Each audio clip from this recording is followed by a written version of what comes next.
देखिए, केंद्र सरकार का जो बजट है वो देश के अलग अलग हिस्सों से लोग जो टैक्स देते हैं उससे केंद्र सरकार के पूरी बजट की किटी बनती है। इस टैक्स की कंट्रीब्यूशन में दिल्ली के लोगों का बहुत बड़ा हिस्सा है। दिल्ली के लोग 2 लाख करोड़ रुपए से ज्यादा इनकम टैक्स देते हैं। 25,000 करोड़ रुपए से ज्यादा सेंट्रल जीएसटी में पैसा देते हैं।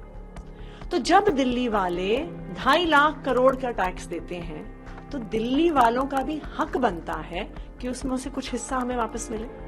बाकी सब राज्यों को केंद्र सरकार अपने टैक्सेस का एक हिस्सा देती है, लेकिन दिल्ली जो 2 लाख करोड़ रुपए इनकम टैक्स देता है, हमें 1 रुपया भी अपने टैक्सेस में से वापस नहीं मिलता।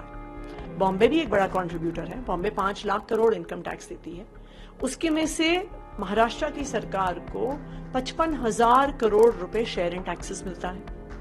बैंगलोर भी देती है टैक्स, वो 2 लाख करोड़ का टैक्स देती है, इनकम टैक्स बैंगलोर के लोग। उनकी कर्नाटका सरकार को 33,000 करोड़ रुपए बजट में से शेयर इन टैक्सेस के तौर पे मिलता है। तो जब दिल्ली वाले 2.5 लाख करोड़ रुपए कंट्रीब्यूशन कर रहे हैं तो हमें भी अपना हक मिलना चाहिए।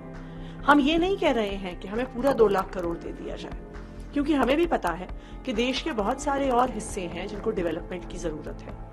लेकिन इस 2 लाख करोड़ रुपए का 5% तो दिल्ली वालों का हक है, दिल्ली वालों का अधिकार है। इसलिए दिल्ली सरकार की दिल्ली के लोगों की तरफ से डिमांड है कि इस बार दिल्ली में इंफ्रास्ट्रक्चर एक्सपेंसेस के लिए, दिल्ली में अच्छा पावर इंफ्रास्ट्रक्चर है उसे और बेहतर बनाने के लिए, अच्छा रोड इंफ्रास्ट्रक्चर है उसे और बेटर बनाने के लिए, अच्छा ट्रांसपोर्ट इंफ्रास्ट्रक्चर है उसे और बेहतर बनाने के लिए इस बार सेंट्रल बजट से दिल्ली को 10,000 करोड़ रुपए दिए जाए।